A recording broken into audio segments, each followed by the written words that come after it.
Tega. Aku yang merawatmu saat kamu sakit, Mas. Setelah sembuh malah selingkuh. Rasakan pembalasanku di depan keluargamu. Halo Bunda. Semoga Bunda semuanya dalam keadaan sehat dan bahagia ya. Sebelum masuk ke ceritanya, jangan lupa like, komen dan subscribe channel ini ya. Selamat menonton. Pernikahanku dengan Mas Yoga adalah impian yang menjadi nyata. Setelah 2 tahun menjalani hubungan penuh cinta dan harapan, kami akhirnya mengikat janji suci dalam sebuah perayaan sederhana tetapi penuh kebahagiaan. Aku masih mengingat hari itu dengan jelas. Gaun putihku melambai lembut, tangan Mas Yoga yang menggenggam erat jemariku, serta tatapan penuh cinta yang ia berikan saat mengucapkan janji setia di hadapan penghulu. Aku percaya bahwa hari itu adalah awal dari kisah indah yang akan kami jalani bersama. Setelah menikah, kami pindah ke rumah baru yang telah Mas Yoga siapkan. Rumah mungil dengan halaman belakang yang luas, tempat aku membayangkan anak-anak kami kelak bermain dengan riang. Kami menata setiap sudut dengan penuh sukacita. Aku memilih warna cat dinding, sementara Mas Yoga memastikan furnitur yang kami beli berkualitas baik. Kami seperti pasangan dalam drama romantis. Tertawa bersama, berdebat kecil tentang dekorasi, lalu berakhir dalam pelukan hangat yang membuatku merasa dicintai sepenuh hati. Namun, di balik kebahagiaan itu, ada satu hal yang sejak awal menjadi bayangan kelam dalam pernikahan kami. Sikap ibu mertua, Bu Sukma. Sejak pertama kali bertemu denganku, tatapannya selalu tajam, seolah menelanjangi setiap kelemahanku. Aku berusaha keras untuk mengambil hatinya, membantu di dapur saat berkunjung, membawa hadiah kecil untuknya, bahkan belajar memasak makanan kesukaannya. Tapi, tak peduli seberapa besar usahaku, responsnya tetap sama. Dingin, sinis, dan penuh ketidaksetujuan. Suatu hari, saat aku sedang membereskan dapur di rumahnya setelah makan malam keluarga, Bu Sukma mendekat dan menatapku dengan pandangan merendahkan. "Kamu tidak pantas untuk yoga," katanya lirih, tetapi penuh penekanan. Aku terdiam. Tanganku yang tengah mencuci piring mendadak gemetar. Aku tahu sejak awal bahwa beliau tidak menyukaiku, tetapi mendengar kata-kata itu secara langsung tetap menyakitkan. Aku mencoba tersenyum dan menenangkan diri, meyakinkan hati bahwa yang terpenting adalah Mas Yoga mencintaiku. Mas Yoga sendiri selalu menjadi suami yang penuh perhatian. Setiap pagi, ia mencium keningku sebelum berangkat kerja, membisikkan kata-kata manis yang membuat hariku terasa ringan. Malamnya, saat pulang, ia sering membawa makanan kesukaanku atau sekadar oleh-oleh kecil yang menunjukkan bahwa aku selalu ada dalam pikirannya. Aku merasa begitu dicintai dan beruntung memiliki pria seperti dia. Aku percaya bahwa meskipun ada rintangan, pernikahan kami akan tetap kuat. Aku yakin, cinta kami cukup besar untuk menghadapi segalanya. Hari-hari berlalu dengan penuh kebahagiaan. Kami menikmati momen-momen kecil, memasak bersama, menonton film di akhir pekan, dan membicarakan rencana masa depan. Aku bahkan mulai membayangkan kehidupan kami beberapa tahun ke depan. Memiliki anak, membangun keluarga yang harmonis, dan menghabiskan hari tua bersama.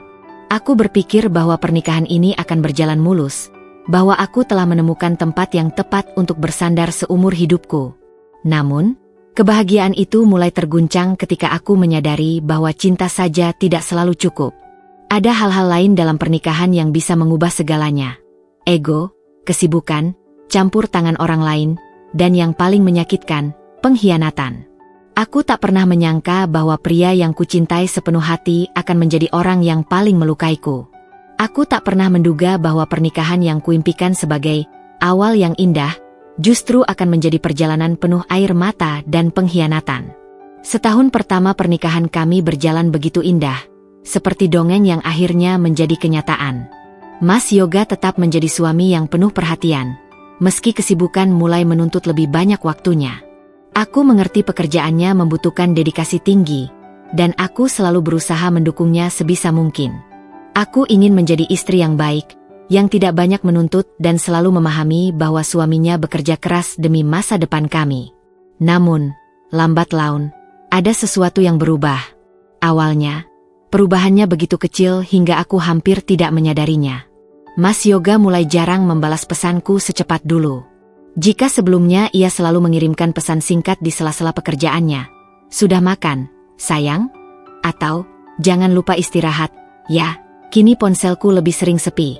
Jika aku bertanya, ia hanya menjawab singkat, "Maaf, tadi sibuk banget." Aku mencoba mengerti, mencoba meyakinkan diri bahwa ini hanya bagian dari dinamika pernikahan, bahwa suamiku tetap mencintaiku seperti dulu. Namun, seiring waktu, perubahannya semakin terasa. Mas Yoga mulai sering pulang larut malam. Dulu, meski lelah setelah seharian bekerja, ia selalu menyempatkan diri untuk berbincang denganku, menceritakan bagaimana harinya, bercanda, atau sekadar berpelukan sebelum tidur. Kini, ia lebih sering langsung merebahkan diri di sofa, menghela napas panjang, lalu berkata, "Capek banget, Dinda. Aku tidur dulu, ya." Tanpa ada lagi cerita-cerita kecil atau tawa yang mengisi malam kami. Aku mencoba mengabaikan rasa gelisah yang mulai muncul di hatiku. Aku berusaha mengalihkan perhatian dengan kesibukan sendiri, menata ulang rumah, mencoba resep-resep baru, bahkan mulai membaca buku tentang pernikahan agar aku bisa menjadi istri yang lebih baik. Tapi tetap saja, ada sesuatu yang mengganggu pikiranku. Perubahan kecil lainnya datang dalam bentuk kebiasaan-kebiasaan yang dulu membuatku merasa dicintai, tetapi kini mulai menghilang satu persatu. Dulu, setiap pagi sebelum berangkat kerja, Mas Yoga selalu mencium keningku, membisikkan, "Jaga diri, ya." Sekarang, ia lebih sering terburu-buru, hanya mengambil tas kerjanya dan mengucapkan selamat tinggal tanpa menoleh. Aku pernah mencoba bercanda, "Mas, kok sekarang gak ada cium kening lagi? Aku kangen." Tapi ia hanya tertawa kecil dan menjawab, "Ah, kamu ini manja banget." Malam-malam kami pun mulai terasa sunyi. Kami masih tidur di ranjang yang sama, tetapi ada jarak yang perlahan terbentuk di antara kami. Jika dulu Mas Yoga selalu menggenggam tanganku sebelum tidur, kini ia lebih sering membalikkan badan, memunggungiku, lalu terlelap begitu saja. Aku berusaha tidak terlalu memikirkannya, tetapi ada sesuatu dalam hatiku yang mulai retak. Perasaan itu semakin kuat ketika aku menyadari satu hal, ponselnya. Mas Yoga mulai lebih sering sibuk dengan ponselnya. Jika dulu ia selalu meletakkan ponselnya di atas meja tanpa khawatir, kini ia mulai membawanya kemana-mana, bahkan ke kamar mandi. Aku bukan tipe istri yang suka mencurigai suaminya, tetapi perubahan ini membuatku tidak nyaman. Pernah suatu malam, aku terbangun dan melihatnya masih terjaga di sampingku, menatap layar ponselnya dengan serius. Saat aku bertanya apa yang ia lakukan, ia hanya tersenyum tipis dan menjawab, "Cek email kerja, sayang." "Tidur lagi, ya." Aku ingin percaya padanya. Aku ingin meyakinkan diriku bahwa semua ini hanyalah efek dari kesibukan kerja, bahwa tidak ada yang perlu dikhawatirkan. Tetapi jauh di lubuk hatiku, ada bisikan kecil yang terus mengganggu. Bisikan yang menanamkan rasa takut bahwa sesuatu sedang berubah dalam pernikahan kami, dan aku tidak tahu bagaimana cara menghentikannya. Malam itu, aku sedang menyiapkan makan malam seperti biasa. Aku memasak sup ayam kesukaan Mas Yoga, berharap setidaknya dengan makanan hangat, ia bisa sedikit lebih rileks setelah seharian bekerja. Aku ingin mengembalikan kebiasaan lama kami, makan malam bersama sambil mengobrol tentang hari yang telah kami lalui. Tetapi hingga jarum jam menunjukkan pukul 9 malam, Mas Yoga belum juga pulang. Aku mencoba menghubunginya, tetapi teleponku hanya dijawab oleh nada sambung panjang tanpa balasan.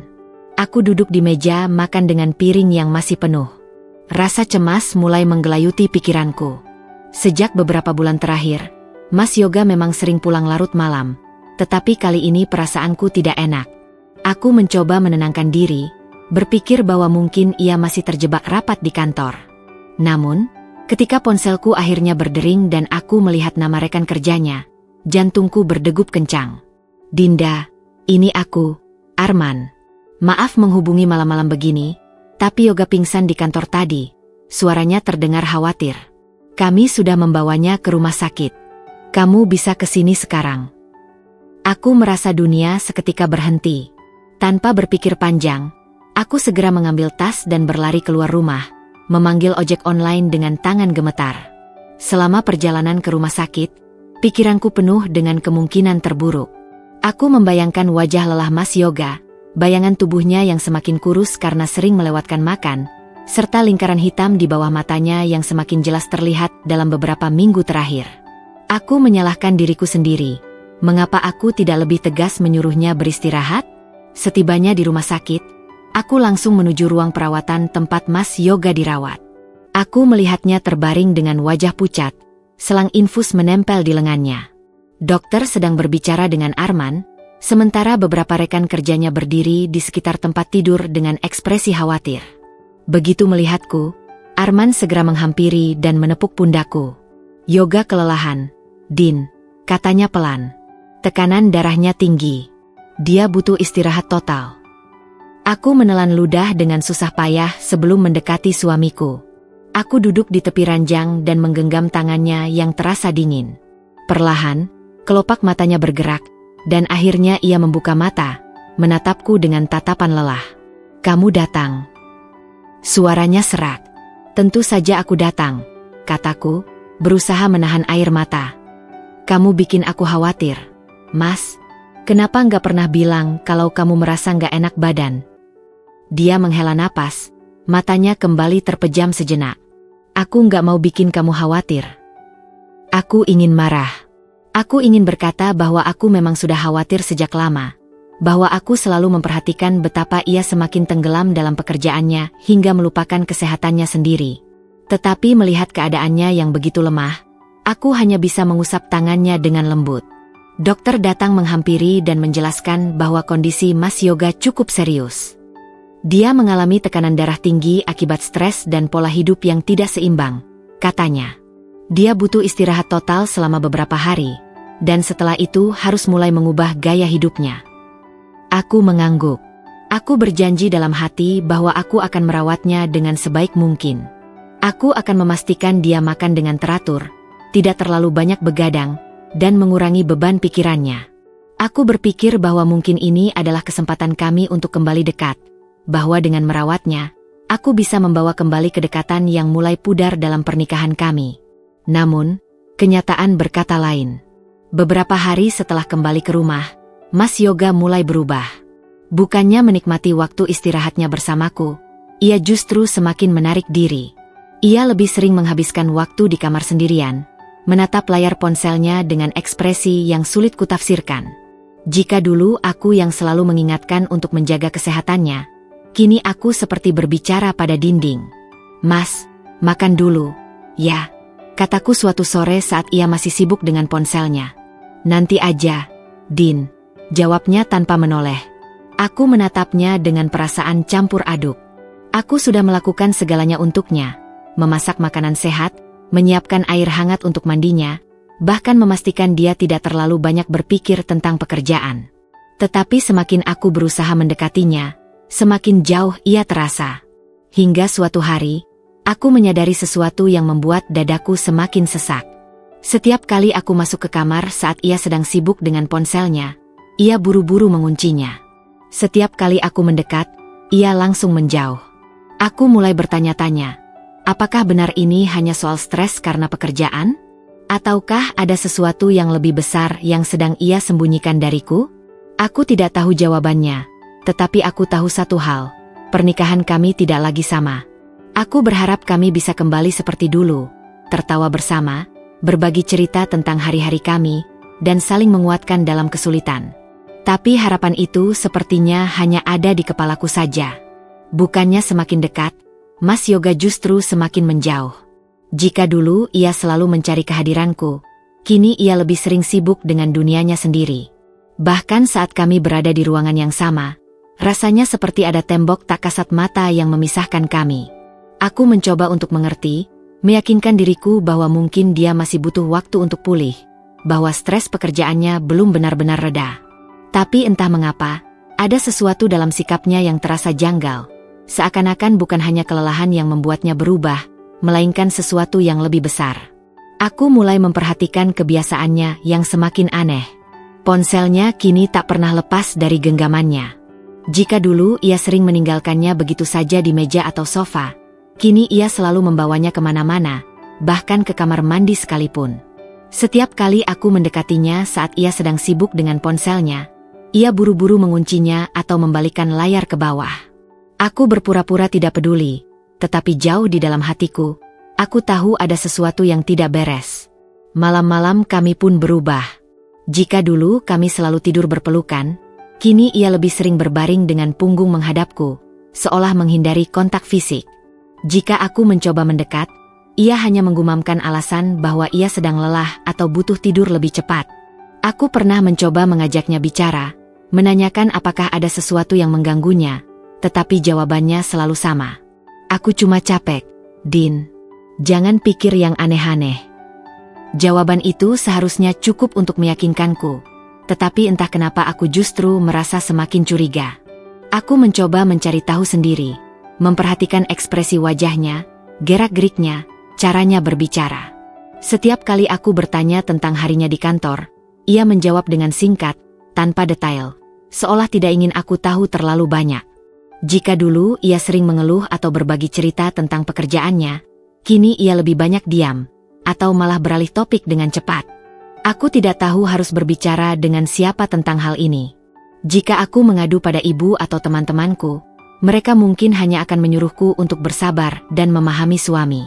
Aku sendiri tidak ingin langsung berpikir buruk, tetapi instingku sebagai istri terus berteriak, ada sesuatu yang salah. Suatu hari, aku mendengar Bu Sukma berbicara dengan nada sinis saat aku datang berkunjung. "Kamu tidak bisa membuat Yoga bahagia, Dinda," katanya tanpa basa-basi. Aku terdiam, mencoba menahan emosiku. "Maksud ibu?" tanyaku, berusaha tetap tenang. "Ibu tidak buta. Ibu lihat sendiri bagaimana Yoga semakin berubah sejak menikah denganmu. Dulu dia pria yang ceria, penuh semangat. Sekarang, lihat saja sendiri." Kata-kata itu seperti belati yang menusuk dadaku. Aku ingin membela diri, ingin mengatakan bahwa aku sudah melakukan segalanya untuk membuat pernikahan ini tetap bahagia. Tapi aku juga tidak bisa memungkiri fakta bahwa memang ada jarak yang semakin lebar di antara kami. Aku hanya tidak tahu apakah itu benar-benar salahku atau ada alasan lain yang lebih dalam. Malam itu, aku pulang dengan hati yang penuh kegelisahan. Aku menunggu Mas Yoga pulang, berharap kali ini aku bisa berbicara dengannya lebih serius. Tetapi saat ia akhirnya tiba, aku melihat sesuatu yang membuatku semakin yakin bahwa ada sesuatu yang ia sembunyikan. Begitu masuk ke rumah, ia langsung menuju kamar tanpa menatapku, tanpa bertanya bagaimana hariku. Tangannya menggenggam erat ponselnya, dan sebelum tidur, aku melihatnya mengetik sesuatu dengan cepat, lalu menghapus jejak percakapannya sebelum meletakkan ponsel di meja samping tempat tidur. Hatiku berdebar kencang. Aku tahu, sebentar lagi, kebenaran yang menyakitkan akan terungkap. Malam itu, aku tidak bisa tidur. Aku hanya berbaring menatap langit-langit kamar dengan pikiran yang berkecamuk. Bayangan Mas Yoga yang semakin jauh, kebiasaannya yang berubah, dan sikapnya yang penuh rahasia terus berputar di kepalaku. Aku ingin percaya bahwa aku hanya terlalu berpikir berlebihan, bahwa semua ini hanya bagian dari fase sulit dalam pernikahan kami. Tapi perasaan aneh itu semakin kuat, mencengkeram hatiku seperti jerat yang tak bisa kulepaskan. Aku menoleh ke samping, melihat Mas Yoga yang tertidur lelap. Ponselnya tergeletak di atas meja kecil di samping tempat tidur, dengan layar menghadap ke bawah seperti biasa. Jantungku berdegup kencang. Aku tahu ini bukan tindakan yang benar, tetapi aku juga tahu bahwa aku tidak bisa terus membiarkan diriku dibutakan oleh ketidaktahuan. Aku harus tahu kebenarannya. Dengan tangan gemetar, aku meraih ponselnya. Aku menelan ludah, mencoba menenangkan diri sebelum menekan tombol daya. Layar menyala, menampilkan wallpaper foto pernikahan kami, sebuah ironi yang menyakitkan. Aku menggeser layar dan melihat ada notifikasi pesan dari seseorang bernama Kirani. "Aku kangen, Yoga." Darahku langsung berdesir. Aku membaca pesan itu berulang kali, berharap mataku salah melihat. Tapi tidak, pesan itu nyata, jelas, singkat, tapi cukup untuk menghancurkan seluruh kepercayaanku. Tanganku semakin gemetar saat aku mencoba membuka aplikasi pesan. Namun, aku segera menyadari bahwa Mas Yoga telah mengaktifkan kunci keamanan tambahan. Aku tidak bisa masuk tanpa sidik jarinya. Napasku memburu. Jika memang tidak ada yang perlu disembunyikan, mengapa ia harus mengunci aplikasi pesannya seperti ini? Aku buru-buru meletakkan kembali ponselnya ke tempat semula sebelum Mas Yoga terbangun. Aku menatap wajahnya yang damai dalam tidurnya, merasa ingin berteriak. Bagaimana bisa seseorang yang tidur di sebelahku setiap malam, seseorang yang dulu berjanji akan mencintaiku selamanya, kini menyimpan rahasia seperti ini? Aku mencoba menenangkan diriku. Mungkin aku salah paham. Mungkin Kirani hanyalah teman lama atau rekan kerja yang bercanda. Aku tidak bisa langsung menuduh tanpa bukti yang lebih kuat. Tapi perasaan di hatiku mengatakan sebaliknya. Pesan itu tidak terdengar seperti sekadar pesan dari teman biasa. Keesokan paginya, aku berusaha bersikap seperti biasa. Aku menyiapkan sarapan, berharap Mas Yoga akan memberiku petunjuk tentang siapa Kirani sebenarnya. "Mas, nanti pulang jam berapa?" tanyaku sambil meletakkan secangkir kopi di depannya.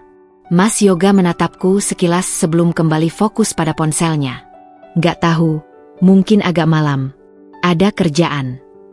Aku memperhatikan gerak-geriknya. Ia tampak gelisah, jarinya mengetuk-ngetuk meja tanpa alasan jelas. "Kerjaan apa?" tanyaku dengan nada santai, mencoba memancingnya. Ia menghela napas, seolah kesal dengan pertanyaanku. "Dinda, kenapa akhir-akhir ini kamu banyak tanya?" Aku terdiam, menahan perasaan yang ingin meledak. Bukankah wajar jika seorang istri bertanya tentang kepulangan suaminya? Bukankah dulu ia selalu dengan senang hati menceritakan hari-harinya padaku? Aku menatapnya dalam-dalam, mencari sisa-sisa kejujuran di matanya. Tapi yang kudapatkan hanyalah tembok tinggi yang ia bangun antara kami. Hari itu, aku merasa hancur. Aku tahu ada sesuatu yang terjadi, tetapi aku tidak tahu bagaimana cara membuktikannya. Aku ingin bertanya langsung, tetapi aku juga tahu bahwa jika aku menuduh tanpa bukti kuat, Mas Yoga hanya akan membantah dan membuatku terlihat seperti istri yang cemburuan tanpa alasan. Malamnya, aku kembali melihat ponselnya bergetar. Kali ini, aku tidak langsung mengambilnya. Aku hanya menatapnya dari tempat tidur, menunggu apakah Mas Yoga akan membalas pesan itu di depanku. Dan benar saja. Ia dengan cepat mengambil ponselnya, membacanya dengan ekspresi yang sulit kutafsirkan, lalu beranjak dari tempat tidur. "Aku ke kamar mandi sebentar," katanya, lalu pergi dengan ponsel masih di tangannya. Hatiku mencelos. Aku tahu, ini bukan sekadar kesalahpahaman. Ada sesuatu yang disembunyikannya dariku. Dan aku berjanji, aku akan mencari tahu. Apapun risikonya. Aku tidak bisa lagi menutup mata terhadap apa yang terjadi. Instingku sebagai seorang istri berteriak, memaksaku untuk mencari kebenaran yang selama ini disembunyikan oleh Mas Yoga. Namun, aku tahu, menuduh tanpa bukti hanya akan membuatku terlihat seperti wanita paranoid yang berlebihan. Aku harus memiliki sesuatu yang nyata, sesuatu yang bisa membuka matanya, atau setidaknya, membuka mataku sendiri tentang siapa dia sebenarnya sekarang. Sejak malam ketika aku melihat pesan dari Kirani, aku mulai lebih waspada. Aku memperhatikan setiap detail kecil dalam sikap Mas Yoga, cara dia berbicara, ekspresi wajahnya, bahkan kebiasaan-kebiasaan yang dulu tidak pernah kulihat sebelumnya. Jika dulu ia tidak peduli pada penampilannya saat pergi ke kantor, kini ia mulai memperhatikan setiap detail, menyemprotkan parfum lebih banyak, mengganti gaya rambutnya, bahkan membeli beberapa pakaian baru tanpa memberitahuku.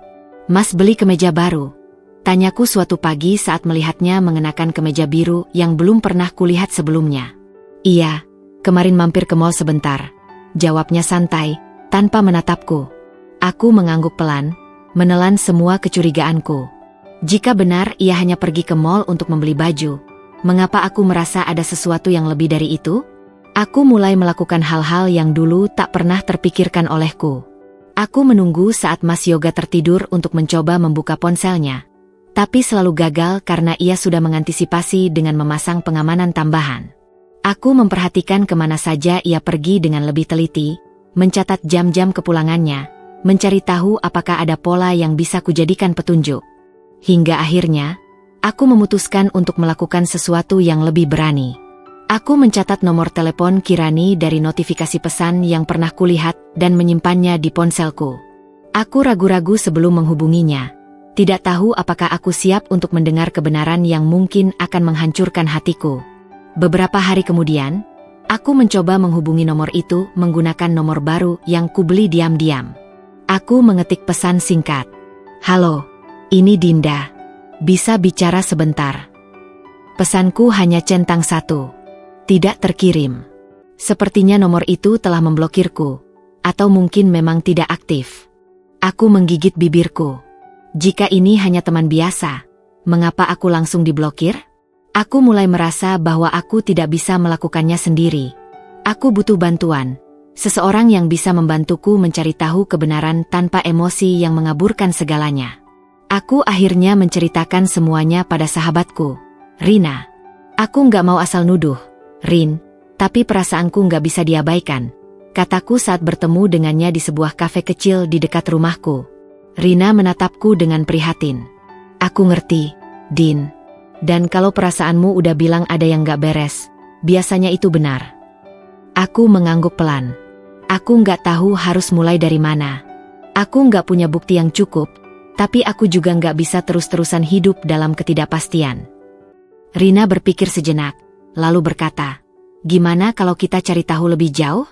Aku bisa bantu kamu cek media sosial atau cari tahu tentang Kirani ini. Aku menghela napas lega. Setidaknya aku tidak sendirian dalam hal ini. Malamnya, aku kembali mengamati Mas Yoga dengan lebih cermat.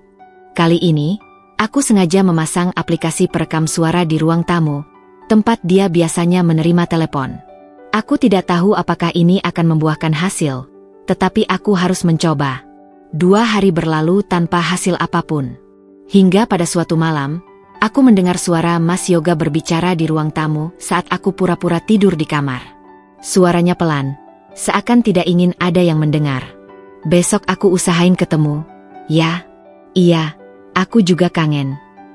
Dadaku langsung sesak. Aku meraih ponselku dan mengecek rekaman yang telah kurekam. Kalimat itu jelas terdengar, dan aku tahu pasti bahwa ia tidak sedang berbicara dengan rekan kerja atau teman biasa. Aku menatap kosong ke arah pintu kamar. Semua yang kutakutkan selama ini semakin nyata. Mas Yoga tidak hanya menjauh dariku. Dia jatuh cinta pada orang lain. Malam itu, aku tidak bisa lagi menahan diri. Rekaman suara Mas Yoga terus terngiang di kepalaku, menggema berulang kali seakan ingin menghancurkan sisa-sisa harapan yang masih coba kupertahankan. Aku duduk di tepi tempat tidur, jari-jariku mencengkeram spray dengan kuat, mencoba mengendalikan emosi yang berkecamuk. Aku tahu, aku tidak bisa terus hidup dalam ketidakpastian. Aku harus mendapatkan jawaban. Mas Yoga baru pulang hampir tengah malam. Aku bisa mencium samar aroma parfum yang asing, bukan wangi yang biasa ia pakai. Hatiku semakin mencelos. Aku memperhatikannya dari kejauhan saat ia masuk ke kamar, melepaskan jam tangan, lalu berbaring di tempat tidur seolah tak terjadi apa-apa. Aku mengambil napas dalam, mengumpulkan keberanian sebelum akhirnya berkata dengan suara yang nyaris bergetar. Mas, aku mau tanya sesuatu. Mas Yoga menoleh padaku dengan alis sedikit terangkat. Apa? Aku menatapnya lekat-lekat. Siapa Kirani? Sekilas, aku melihat ekspresi terkejut di wajahnya sebelum dengan cepat ia menguasai diri. Ia mendesah pelan, lalu mengalihkan pandangannya. Dari mana kamu tahu nama itu? Apa itu penting? Aku berusaha menahan kemarahan dalam suaraku. Aku cuma mau tahu, siapa dia? Mas Yoga menggelengkan kepala, menghela napas seolah lelah dengan pertanyaanku. Kamu ini kenapa? Sih, Din? Kenapa akhir-akhir ini jadi sering curiga? Kirani itu cuma teman. Teman. Aku tertawa miris. Teman macam apa yang kirim pesan? Aku kangen. Yoga, tengah malam? Teman macam apa yang bikin suamiku mulai pulang larut, jarang bicara, dan lebih sering sibuk dengan ponselnya? Mas Yoga mengusap wajahnya dengan frustrasi. Dinda, kamu ini terlalu banyak berpikir. Kamu tahu aku sibuk dengan pekerjaan, dan sekarang malah menuduh yang macam-macam. Tuduhan. Aku menatapnya tajam. Kalau aku menuduh tanpa bukti, lalu bagaimana dengan rekaman suara ini? Aku meraih ponselku dan memutar rekaman suara yang berhasil kudapatkan. Suara Mas Yoga yang terdengar jelas memenuhi ruangan. Besok aku usahain ketemu. Ya, iya, aku juga kangen. Aku melihat wajahnya seketika berubah. Matanya melebar, tangannya mengepal, dan ia menatapku dengan kemarahan yang tak bisa ia sembunyikan lagi. Kamu nguping pembicaraanku. Suaranya bergetar menahan emosi. Aku berdiri dari tempat tidur, menatapnya dengan penuh luka. Aku cuma mencari kebenaran, Mas. Karena kamu tidak pernah jujur padaku. Aku harus mencari sendiri apa yang sebenarnya terjadi. Ia mengusap wajahnya lagi, lalu bangkit berdiri. Dinda, kamu keterlaluan. Kamu tidak percaya sama aku. Kamu merekam pembicaraanku. Dan sekarang kamu menuduhku tanpa tahu apa yang sebenarnya terjadi. Air mataku menggenang, tapi aku menahannya agar tidak jatuh. Lalu, apa yang sebenarnya terjadi, Mas? Jelaskan padaku. Jangan hanya menyalahkanku tanpa memberi jawaban. Ia terdiam. Wajahnya penuh kebingungan, seolah mencari alasan yang masuk akal. Tapi aku tahu, ia sudah kehabisan kebohongan. Aku mendekatinya, menatap matanya dengan tajam. Jawab aku, Mas. Kalau memang Kirani hanya teman, kenapa kamu merahasiakannya dariku? Mas Yoga menarik napas dalam, lalu berkata dengan suara yang lebih tenang, Dinda, aku tidak ingin menyakitimu. Aku tertawa pahit. Kalau tidak ingin menyakitiku, kenapa kamu melakukannya? Kenapa kamu mulai berbohong, mulai menjauh, mulai mencintai orang lain? Ia menundukkan kepala, tidak menjawab. Itu sudah lebih dari cukup bagiku.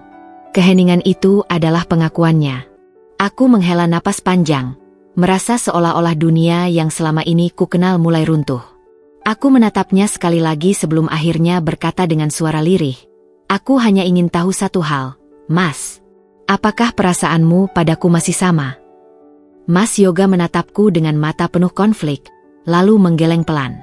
Jawaban itu menghancurkanku lebih dari apapun. Aku berbalik, berjalan menuju kamar mandi sebelum air mataku akhirnya jatuh tanpa bisa kutahan lagi.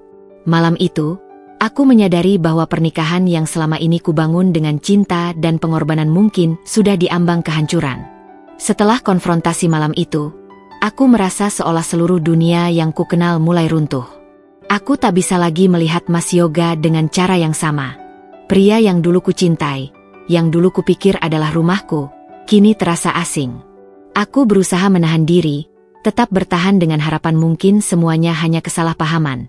Tetapi hatiku tahu bahwa ini bukan sekadar kecemburuan biasa. Ada sesuatu yang salah. Aku merasa tersesat. Sejak malam itu, aku tak bisa tidur nyenyak. Aku sering menatap langit-langit kamar dalam gelap, mendengar suara napas Mas Yoga yang teratur di sebelahku. Sebuah pengingat pahit bahwa kami masih berbagi ranjang yang sama, tetapi hati kami sudah tidak lagi sejalan. Pagi itu, aku memutuskan untuk menelepon Rina. Aku butuh seseorang untuk mendengar, untuk mengerti, untuk menguatkanku saat aku merasa lemah. Rin, aku bisa ketemu sama kamu. Suaraku terdengar serak, tanda bahwa aku kurang tidur. Tentu, Din. Kamu di mana sekarang? Tanyanya, terdengar penuh kekhawatiran. Aku akan ke tempat biasa. Aku langsung mengambil tas dan pergi tanpa berpamitan dengan Mas Yoga. Aku tak peduli jika dia menyadarinya atau tidak. Aku butuh udara segar. Butuh tempat di mana aku bisa bernapas tanpa merasa sesak. Sesampainya di kafe tempat kami biasa bertemu, Rina sudah menungguku di sudut ruangan. Begitu melihatku, ia langsung berdiri dan memelukku erat. Pelukan itu hampir membuat air mataku jatuh, tapi aku menahannya. Aku sudah menangis terlalu banyak akhir-akhir ini. Kamu kelihatan kacau, katanya lembut, sambil menatapku penuh simpati. Aku menarik napas panjang, lalu menceritakan semuanya. Tentang pesan dari Kirani, tentang rekaman suara, tentang konfrontasi yang akhirnya terjadi. Rina mendengarkan dengan sabar, sesekali mengangguk atau menghela napas marah saat aku sampai di bagian yang menyakitkan. Dan ketika aku tanya apakah dia masih mencintaiku, aku terdiam sejenak, merasakan dadaku kembali sesak. Dia hanya menggeleng. Rina menggenggam tanganku erat. Dinda, aku nggak tahu harus bilang apa. Aku tertawa kecil, getir. Aku juga nggak tahu, Rin. Aku bahkan nggak tahu harus berbuat apa sekarang. Rina menghela napas, lalu menatapku dengan serius. Dinda, Kamu nggak bisa terus-terusan kayak gini. Kamu harus cari tahu apa yang sebenarnya terjadi. Kalau dia memang selingkuh, kamu berhak tahu. Kamu harus punya bukti yang kuat. Aku menggigit bibir. Aku sudah punya rekaman suara itu. Rekaman itu cuma sebagian. Kita butuh bukti yang lebih jelas. Aku bisa bantu kamu cari tahu tentang Kirani. Aku menatapnya ragu. Caranya? Rina tersenyum tipis, lalu mengeluarkan ponselnya. Kita mulai dari media sosial. Semua orang meninggalkan jejak di dunia maya, apalagi kalau dia perempuan yang berani main di belakang istri orang. Aku terdiam, lalu mengangguk. Ini bukan sesuatu yang biasanya kulakukan. Aku bukan tipe istri yang suka mengawasi suaminya atau mencari-cari kesalahan. Tapi kali ini, aku butuh kebenaran. Jika Mas Yoga tak mau mengaku, maka aku sendiri yang harus mengungkap semuanya. Kami mulai mencari nama Kirani di berbagai platform media sosial. Rina jauh lebih ahli dalam hal ini. Dengan cepat ia menemukan beberapa akun dengan nama yang sama. Namun, hanya satu yang menarik perhatianku. Seorang wanita dengan foto profil yang tampak familiar. Aku mengklik profil itu, menelusuri foto-fotonya. Hatiku mencelos saat melihat beberapa foto yang diambil di tempat yang juga pernah dikunjungi Mas Yoga dalam beberapa bulan terakhir. Sebuah kafe, sebuah hotel di luar kota, sebuah restoran mahal yang belum pernah kudatangi bersamanya. Dinda, Rina menyentuh lenganku, seolah mengingatkanku untuk tetap tenang. Aku menelan ludah. Aku harus tahu lebih banyak, Rin. Aku harus tahu sejauh mana hubungan mereka. Rina mengangguk. Kalau kamu mau, kita bisa menyelidiki lebih lanjut. Aku bisa coba cari tahu apakah ada orang yang mengenalnya. Atau mungkin kita bisa. Aku mau bertemu dengannya. Rina terdiam. Apa kamu yakin? Aku mengangguk. Aku nggak bisa terus menunggu Mas Yoga jujur. Aku harus mendengar sendiri dari perempuan itu. Aku tak tahu apa yang akan terjadi selanjutnya. Tapi satu hal yang pasti, aku tak akan lagi hanya diam dan membiarkan diriku dipermainkan. Aku tidak tahu bagaimana caranya aku masih bisa berdiri tegak saat hatiku sudah hancur berkeping-keping.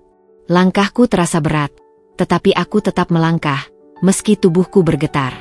Di dalam kafe yang hangat dengan aroma kopi yang khas, mataku terpaku pada sosok yang begitu familiar, Mas Yoga dan Kirani. Mereka duduk di sudut ruangan, di meja kecil untuk 2 orang. Mereka tertawa bahagia, seakan dunia ini hanya milik mereka berdua. Tatapan mereka penuh kasih. Senyum mereka saling menyapa dengan cara yang sudah lama tidak kulihat di rumah. Tanganku mengepal. Aku ingin berlari ke sana, mengamuk, menuntut jawaban. Tapi aku tahu, aku harus tetap tenang. Aku butuh bukti. Aku mengeluarkan ponsel dengan tangan gemetar, lalu mengambil beberapa foto.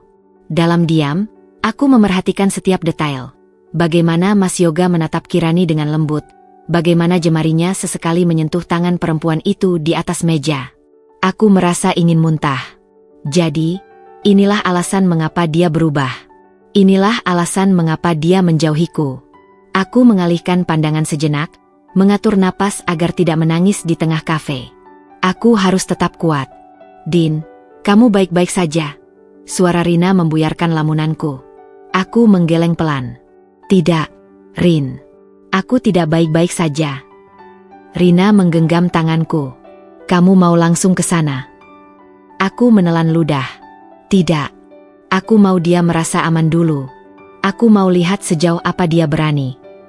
Aku tetap duduk di tempatku, mengawasi mereka. Percakapan mereka tidak bisa kudengar dari kejauhan. Tapi bahasa tubuh mereka sudah lebih dari cukup untuk menjelaskan segalanya. Aku melihat Mas Yoga menyelipkan rambut Kirani ke belakang telinganya. Aku melihat Kirani tersenyum, lalu menyentuhkan jemarinya ke pipi suamiku. Aku menutup mata sejenak. Rasa sakit ini terlalu nyata. Ketika aku membuka mata lagi, aku melihat Kirani berdiri. Mas Yoga mengeluarkan dompetnya dan membayar tagihan mereka. Mereka berjalan keluar dari kafe. Bahu mereka hampir bersentuhan. Aku menoleh ke Rina. Ikuti mereka. Rina langsung bergerak. Aku dan dia menyelinap keluar dari kafe, menjaga jarak agar tidak ketahuan. Aku tidak tahu apa yang akan kulakukan jika mereka pergi ke tempat yang lebih intim. Aku hanya tahu satu hal. Aku harus tahu sejauh apa pengkhianatan ini berlangsung. Mas Yoga dan Kirani berhenti di parkiran. Mas Yoga membuka pintu mobilnya untuk perempuan itu. Sikap yang dulu hanya ia berikan kepadaku, kini menjadi milik wanita lain. Aku menahan air mataku dengan susah payah. Saat Kirani masuk ke dalam mobil, Mas Yoga berbalik untuk masuk ke kursi pengemudi. Tapi sebelum ia sempat menutup pintu, matanya bertemu denganku. Wajahnya langsung berubah. Ia tampak membeku seketika, seolah seseorang baru saja menarik napasnya. Aku menatapnya balik, tanpa berkata apa-apa, tanpa berteriak, tanpa marah-marah. Aku hanya ingin dia tahu bahwa aku melihat semuanya. Aku ingin dia tahu bahwa aku tahu. Beberapa detik berlalu dalam keheningan yang mencekam. Lalu, dengan gerakan cepat, Mas Yoga masuk ke dalam mobil dan menutup pintunya. Mesin menyala, lalu mobil itu melesat pergi. Aku berdiri di sana, memandang mobilnya yang semakin menjauh, membawa serta sisa-sisa kebohongan yang selama ini ia tutupi. Rina mendekat, suaranya penuh amarah. Din, kamu harus lakukan sesuatu. Kamu nggak bisa terus membiarkan dia mempermainkan kamu. Aku menarik napas panjang, menatap layar ponselku yang masih menampilkan foto-foto mereka. Aku menggigit bibir, menahan segala emosi yang berputar di dalam dadaku. Aku tahu, jawabku dengan suara dingin. Dan aku akan lakukan sesuatu. Aku pulang dengan hati yang dipenuhi bara amarah. Rasanya ingin langsung berteriak di hadapan Mas Yoga, menampar wajahnya, menghancurkan segala kebohongan yang telah ia bangun. Namun, aku menahan diri. Aku tidak akan meledak begitu saja. Aku ingin ini menjadi pukulan telak baginya. Sesuatu yang tidak bisa ia hindari, sesuatu yang akan mengguncang hidupnya. Malam itu, aku duduk di kamar, menatap layar ponselku yang masih menampilkan foto-foto perselingkuhannya dengan Kirani. Setiap kali kulihat wajah mereka, dadaku semakin sesak. Tetapi aku tidak lagi ingin menangis. Aku harus bertindak. Aku harus memastikan bahwa Mas Yoga merasakan sakit yang sama seperti yang telah ia berikan padaku. Aku mengambil napas panjang, lalu menghubungi Rina. Aku ingin mengungkap semuanya, kataku tanpa basa-basi. Rina terdiam sejenak. Kamu yakin? Aku tidak akan mundur lagi, Rin. Aku ingin dia menanggung akibat dari perbuatannya. Aku mendengar suara tarikan napas dari seberang. Baik, aku akan membantumu. Apa rencanamu? Aku merenung sejenak, lalu berkata, aku akan mengadakan makan malam keluarga. Aku akan membuat semua orang hadir, termasuk mertuaku, Bu Sukma. Aku ingin mengungkap pengkhianatan Mas Yoga di depan mereka semua. Rina terdiam sejenak sebelum akhirnya berkata, kamu benar-benar luar biasa, Din. Aku tersenyum kecil, meskipun hatiku terasa berat. Aku tidak ingin dianggap luar biasa. Aku hanya ingin mendapatkan keadilan. Setelah menutup telepon, aku mulai menyusun rencana dengan matang. Aku menelepon ibu mertuaku, Bu Sukma, dan mengundangnya makan malam di rumah. Aku tahu dia akan datang. Dia selalu ingin melihat apakah aku bisa menjadi istri yang layak untuk putranya. Aku juga menghubungi beberapa anggota keluarga Mas Yoga lainnya, memastikan bahwa semua orang yang penting ada di sana. Mas Yoga sendiri tampak curiga saat aku mengatakan bahwa aku ingin membuat acara kecil-kecilan untuk merayakan kesehatannya setelah insiden pingsannya di kantor beberapa waktu lalu. Kamu serius mau bikin acara makan malam? Tanyanya dengan nada waspada. Aku memasang senyum manis, meskipun dalam hati aku ingin muntah melihat wajahnya. Tentu saja. Aku ingin kita berkumpul sebagai keluarga. Mas Yoga tampak ragu, tetapi akhirnya mengangguk. Baiklah, aku akan pulang tepat waktu. Bagus. Aku ingin dia ada di sana, tepat di saat aku menghancurkan dunianya. Selama 2 hari berikutnya, aku menyusun semua bukti yang kubutuhkan. Aku mencetak foto-foto yang telah kuambil di kafe, menyimpan rekaman suara Mas Yoga dengan Kirani, dan bahkan mengumpulkan tangkapan layar percakapan mereka yang berhasil kudapatkan dari sumber lain. Aku ingin memastikan bahwa ketika aku mengungkap semuanya, tidak ada satupun celah bagi Mas Yoga untuk berkelit atau menyangkal. Di malam sebelum makan malam, aku berdiri di depan cermin, menatap pantulan diriku sendiri.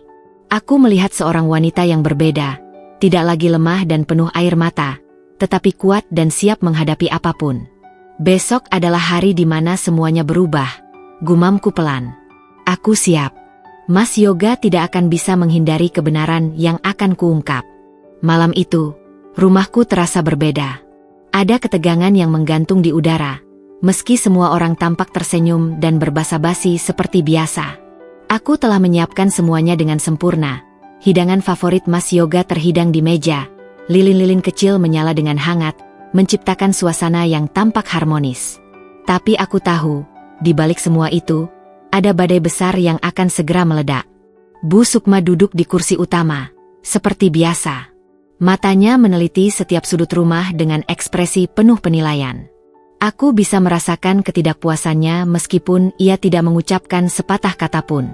Setidaknya kau masih bisa menyiapkan makan malam dengan baik, gumamnya pelan, namun cukup keras untuk kudengar. Aku tersenyum kecil, menahan diri. Tentu, Bu. Malam ini sangat spesial. Mas Yoga duduk di sampingnya, tampak sedikit gelisah. Ia tidak tahu apa yang akan terjadi, tetapi aku bisa melihat kecurigaan di matanya. Mungkin firasatnya sudah memberi peringatan, tetapi ia tetap berusaha bersikap normal, menyendok makanannya, berbicara dengan para sepupu, dan tertawa kecil pada lelucon yang dilontarkan adiknya. Aku menatapnya dalam diam, mengamati setiap gerak-geriknya. Aku bertanya-tanya, apakah ia merasa bersalah? Apakah ada sedikit pun penyesalan di dalam dirinya? Rina, yang duduk di seberang meja, melirikku dengan penuh dukungan. Aku tahu dia ada di sini bukan hanya sebagai tamu, tapi juga sebagai saksi. Setelah hidangan utama selesai, aku menarik napas dalam-dalam dan berdiri.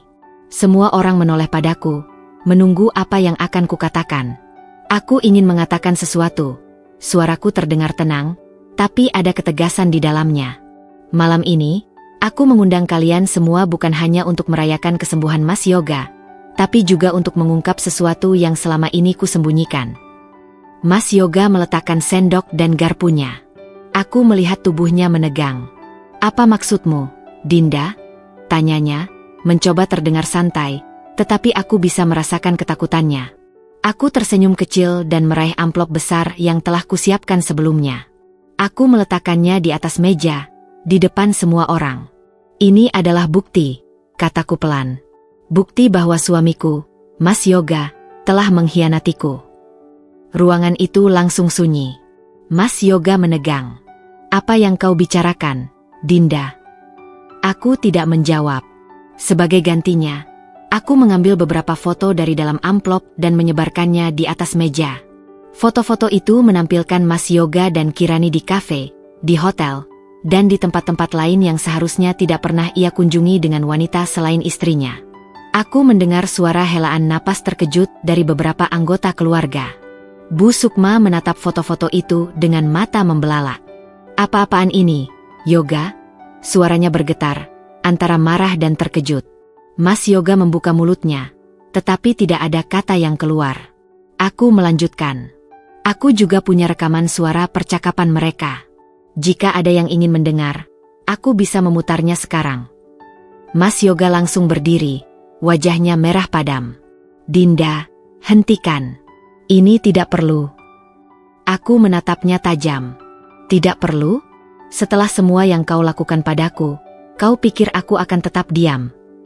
Aku menoleh ke arah Bu Sukma, yang masih terlihat terkejut. Ibu selalu bilang aku tidak cukup baik untuk Yoga. Tapi lihatlah sekarang, siapa yang sebenarnya telah mencoreng nama keluarga ini? Bu Sukma tidak menjawab. Wajahnya tegang, dan untuk pertama kalinya, aku melihatnya kehilangan kata-kata. Mas Yoga berusaha merebut foto-foto itu, tetapi aku segera menariknya kembali. Jangan coba-coba, Mas. Ini bukan hanya tentang aku dan kamu. Ini tentang bagaimana kamu telah menghancurkan kepercayaan semua orang di sini. Ketenangan yang semula ada dalam ruangan itu kini berubah menjadi kekacauan. Beberapa anggota keluarga mulai berbicara satu sama lain, mempertanyakan segalanya. Rina tetap diam, tetapi matanya menunjukkan rasa bangga terhadap keberanianku. Aku menarik napas panjang. Aku tidak akan tinggal diam dalam pernikahan yang penuh kebohongan ini. Aku akan pergi. Aku akan menceraikan Mas Yoga. Mas Yoga menatapku dengan panik. Dinda, jangan begini. Aku bisa menjelaskan. Aku menggeleng. Penjelasanmu sudah tidak berarti lagi. Aku meraih cincin pernikahan di jariku, melepasnya perlahan, lalu meletakkannya di atas meja di depan Mas Yoga. Ini milikmu. Aku tidak membutuhkannya lagi. Dengan itu, aku berbalik dan melangkah pergi, meninggalkan keheningan yang penuh dengan keterkejutan, kemarahan, dan kepedihan. Aku tidak tahu bagaimana reaksi mereka setelah aku pergi. Yang aku tahu, malam ini, aku telah memenangkan pertempuran terbesarku. Aku melangkah keluar dari ruang makan dengan kepala tegak, tetapi di dalam dadaku, jantungku berdentam keras. Aku bisa mendengar suara-suara panik dari dalam ruangan, suara Bu Sukma yang mulai meninggi, dan suara Mas Yoga yang terdengar tergagap, berusaha mencari alasan. Aku tidak peduli. Aku sudah cukup lama menanggung penghinaan, kebohongan, dan pengkhianatan. Kini, giliranku untuk melepaskan semua beban itu dan membiarkan Mas Yoga menanggung akibat dari perbuatannya sendiri. Aku menuju kamar, mengambil tas yang sudah kusiapkan sebelumnya. Aku tidak ingin tinggal di rumah ini lebih lama lagi. Aku ingin keluar sebelum drama semakin menjadi-jadi. Tapi sebelum aku sempat melangkah keluar, suara bentakan Bu Sukma mengejutkanku. Kamu benar-benar tega mempermalukan suamimu sendiri di depan keluarga. Aku berhenti, tetapi tidak menoleh. Aku menutup mata sejenak, menarik napas dalam-dalam, lalu berbalik. Tega? Aku tertawa kecil, getir. Bu, apa ibu tahu siapa yang sebenarnya tega di sini? Aku sudah bertahun-tahun mendampingi Yoga, mencoba menjadi istri yang baik, berusaha memenuhi semua harapan ibu. Tapi apa yang kudapat? Suami yang berselingkuh, dan ibu mertua yang tidak pernah menganggapku cukup baik. Bu Sukma terdiam, tetapi aku bisa melihat matanya yang penuh kemarahan. Kalau saja kamu lebih pandai menjaga suami, ini tidak akan terjadi, katanya tajam. Aku menggeleng, tersenyum sinis. Selalu menyalahkan perempuan. Ya, Bu? Jadi kalau suami selingkuh, itu salah istrinya? Lalu bagaimana dengan laki-laki yang tidak tahu diri, yang lebih memilih perempuan lain daripada memperjuangkan rumah tangganya? Mas Yoga akhirnya ikut bicara. Dinda, cukup. Jangan memperburuk keadaan. Aku menatapnya, penuh amarah. Aku yang memperburuk keadaan? Bukan kamu yang menghancurkan semuanya, Mas? Aku hanya mengungkapkan kebenaran yang selama ini kamu tutupi. Mas Yoga terdiam. Untuk pertama kalinya, aku melihat ketakutan di matanya. Para anggota keluarga lainnya hanya bisa menonton tanpa suara. Beberapa terlihat malu, beberapa tampak kecewa, dan ada juga yang menatap Mas Yoga dengan tatapan menghakimi. Aku tahu, ini tidak hanya menghancurkan pernikahan kami, tapi juga harga dirinya di hadapan keluarganya sendiri. Lalu, tiba-tiba, Bu Sukma mengalihkan amarahnya pada Mas Yoga. Kamu ini benar-benar mempermalukan keluarga kita, Yoga. Suaranya tajam dan penuh kemarahan. Ibu sudah curiga dari dulu, tapi ibu tidak pernah menyangka kamu sepicik ini. Mas Yoga tampak semakin terpojok. Ia mengusap wajahnya dengan frustasi, mencoba mencari kata-kata, tetapi tidak ada yang keluar. Aku menatapnya sekali lagi, lalu berkata dengan suara yang lebih tenang tetapi penuh ketegasan. Aku akan pergi. Aku tidak akan membuang waktuku lagi dengan laki-laki yang tidak bisa menghargai pernikahannya. Aku berjalan melewatinya, tetapi sebelum aku benar-benar keluar dari rumah, aku menoleh sekali lagi. Oh, dan satu hal lagi, kataku sambil tersenyum kecil. Jangan pernah mencoba mencariku lagi. Aku sudah selesai denganmu. Aku melangkah keluar dari rumah itu, meninggalkan semua kenangan buruk di belakangku. Di dalam, aku bisa mendengar suara pertengkaran yang semakin memanas antara Mas Yoga dan ibunya. Aku tidak peduli lagi. Itu bukan urusanku. Aku melangkah keluar dari rumah itu dengan perasaan campur aduk. Ada kemarahan, kesedihan, tetapi juga rasa lega yang luar biasa.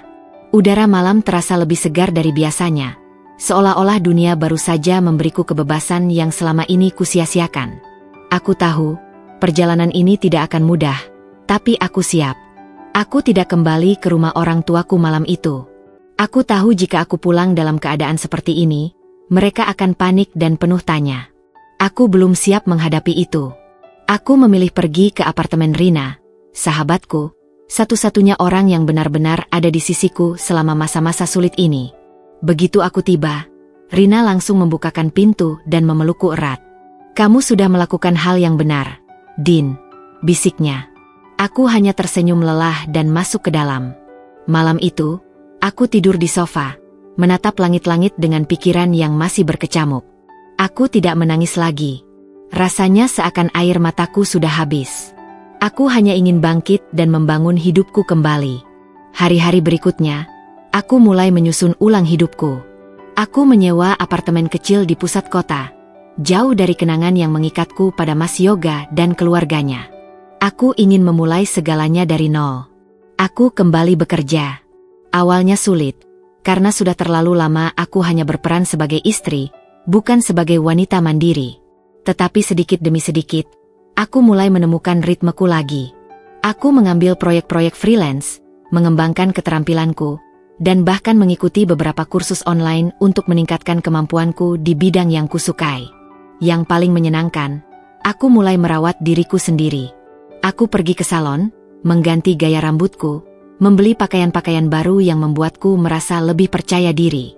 Bukan karena aku ingin membuktikan sesuatu kepada Mas Yoga, tetapi karena aku ingin merasa lebih baik untuk diriku sendiri. Aku juga mulai aktif di media sosial, membagikan perjalananku keluar dari hubungan toksik. Tanpa kusadari, banyak wanita lain yang mengalami hal serupa mulai menghubungiku, berbagi cerita mereka, dan mencari dukungan.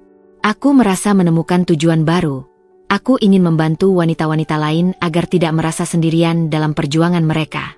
6 bulan berlalu sejak aku meninggalkan Mas Yoga. Semua urusan perceraian sudah selesai sekarang. Aku bukan lagi wanita yang sama. Aku lebih kuat, lebih mandiri, dan lebih percaya diri. Aku tidak lagi takut akan omongan orang, tidak lagi merasa perlu mendapatkan validasi dari siapapun. Suatu hari, aku menerima pesan dari Mas Yoga. "Dinda, bisakah kita bicara?" Aku menyesal. Aku ingin memperbaiki semuanya. Aku membaca pesan itu dengan tenang. Dahulu, mungkin aku akan menangis dan berharap dia benar-benar berubah. Tapi kini, aku hanya tersenyum. Aku tidak perlu bicara dengannya lagi. Aku sudah selesai. Aku menghapus pesannya tanpa membalas. Aku menutup bab itu dalam hidupku dengan penuh keyakinan. Waktu terus berjalan, dan kehidupan baruku semakin stabil. Aku mulai menikmati hari-hari tanpa tekanan dari pernikahan yang menyakitkan. Namun, sesekali aku masih mendengar kabar tentang Mas Yoga, entah dari teman lama atau sekadar gosip yang sampai ke telingaku. Sejak skandal perselingkuhannya terungkap, reputasi Mas Yoga jatuh. Banyak kolega dan klien di kantornya kehilangan kepercayaan padanya. Pekerjaannya yang dulu mapan mulai goyah. Kontrak bisnis yang seharusnya memperkuat posisinya sebagai pria sukses justru banyak yang dibatalkan. Suatu hari, aku bertemu dengan salah satu teman lamanya di sebuah kafe. Awalnya, aku tidak berniat membahas masa lalu, tetapi dia yang memulai. "Kamu tahu, setelah kejadian itu, Yoga benar-benar berubah," katanya sambil mengaduk kopinya. "Berubah seperti apa?" tanyaku tanpa banyak minat. "Dia kehilangan banyak hal, Din. Kantornya tidak lagi percaya padanya, ibunya marah besar, dan Kirani meninggalkannya." Aku mengangkat alis. Jadi, wanita yang ia pilih di atas pernikahannya sendiri ternyata tidak bertahan lama dengannya? Entah kenapa, aku tidak merasa senang atau puas. Aku hanya merasa kosong. Kirani meninggalkannya? Ulangku, memastikan aku tidak salah dengar. Temanku mengangguk. "Ya," katanya, begitu Yoga kehilangan stabilitas finansialnya, Kirani tidak tertarik lagi. Sekarang Yoga sendirian. Bahkan Bu Sukma tidak mau berbicara dengannya selama berminggu-minggu setelah semua itu terungkap. Aku tidak tahu harus bereaksi bagaimana. Aku tidak merasa kasihan, tetapi aku juga tidak merayakan kehancurannya. Aku hanya merasa ini adalah konsekuensi alami dari pilihan yang ia buat. Yang lebih mengejutkan, seminggu setelah itu, Aku menerima pesan lain dari Mas Yoga. Dinda, aku tahu aku tidak pantas meminta apapun darimu. Tapi bisakah kita bertemu? Aku hanya ingin bicara. Aku membaca pesan itu berulang kali. Dulu, mungkin aku akan langsung membalasnya. Bahkan mungkin tergoda untuk bertemu dan mendengar penjelasannya. Tapi sekarang, aku bukan lagi wanita yang sama. Aku menarik napas panjang dan mengetik balasan singkat. Aku harap kamu bisa belajar dari semua ini, Mas. Aku sudah memaafkanmu, tapi aku tidak ingin kembali ke masa lalu. Aku harap kamu bisa menemukan jalanmu sendiri. Tanpa menunggu jawabannya, aku menghapus percakapan itu. Malam itu, aku tidur dengan damai, tanpa ada lagi beban di hati. Aku telah melepaskan semua yang menyakitiku, dan yang tersisa hanyalah masa depan yang masih luas untuk kuraih. Aku berdiri di tepi jembatan kecil di taman kota, menggenggam cincin pernikahanku untuk terakhir kalinya. Angin sore berhembus pelan, membelai rambutku yang kini lebih pendek, simbol dari awal yang baru. Di tanganku, cincin emas itu berkilau terkena sinar matahari yang hampir tenggelam. Aku menatapnya lama, mengingat semua kenangan, semua luka, dan semua harapan yang pernah kugantungkan pada satu nama, Mas Yoga. Lalu, dengan satu tarikan napas, aku melepaskannya. Cincin itu jatuh ke dalam sungai, tenggelam perlahan, membawa serta semua beban yang selama ini menghantuiku. Aku tidak merasa kehilangan, tidak merasa sedih. Justru sebaliknya, aku merasa ringan, bebas. Aku melangkah pergi dari jembatan itu dengan perasaan lega. Aku sudah menyelesaikan bab itu dalam hidupku, dan sekarang saatnya menulis kisah baru. Hari-hariku berubah drastis sejak aku meninggalkan pernikahanku. Aku tak lagi terjebak dalam peran sebagai istri yang berusaha membahagiakan suami. Tak lagi harus menghadapi tatapan sinis Bu Sukma, tak lagi menangis diam-diam karena merasa diabaikan. Aku belajar mencintai diriku sendiri dengan cara yang selama ini kulewatkan. Aku mulai sibuk dengan karierku, mengembangkan bisnis kecil yang sempat kutunda saat menikah. Aku juga semakin aktif di komunitas perempuan, berbagi kisahku dan mendengar cerita mereka yang mengalami hal serupa. Dari sana, aku menyadari satu hal, aku tidak sendiri. Begitu banyak wanita yang terjebak dalam hubungan toksik, takut melangkah keluar karena merasa tidak akan bisa bertahan sendiri. Aku ingin membuktikan bahwa kita bisa bangkit, bahwa kita bisa menjadi lebih kuat. Suatu hari, saat sedang mengisi seminar tentang pemberdayaan perempuan, aku bertemu dengan seseorang. Dia bukan pria yang tiba-tiba mengubah hidupku seperti dalam cerita dongeng, bukan juga seseorang yang langsung membuatku jatuh cinta. Tapi dia hadir dengan cara yang tenang, penuh hormat, dan tanpa tekanan. Dia adalah teman lama yang dulu pernah kukenal. Seorang pria dengan senyum hangat dan tatapan yang penuh ketulusan. Tidak ada janji manis atau kata-kata berlebihan. Kami hanya berbicara, bertukar cerita, dan aku merasa nyaman. Untuk pertama kalinya, aku menyadari bahwa cinta tidak harus datang dengan rasa sakit. Aku tidak tahu apa yang akan terjadi di masa depan. Aku tidak terburu-buru, tidak lagi merasa bahwa kebahagiaan harus datang dari orang lain. Jika nanti aku jatuh cinta lagi, itu akan menjadi cinta yang sehat, cinta yang tidak membuatku kehilangan diriku sendiri. Dulu, aku pikir pernikahan adalah tujuan akhir, simbol dari kehidupan yang sempurna. Tapi sekarang aku tahu, kebahagiaan tidak tergantung pada status pernikahan atau pada orang lain. Kebahagiaan adalah sesuatu yang harus kita ciptakan sendiri. Aku bukan lagi Dinda yang dulu. Aku adalah Dinda yang lebih kuat, lebih mandiri, dan lebih bahagia dengan pilihanku sendiri. Dan ini bukan akhir. Ini adalah awal dari kehidupanku yang sebenarnya.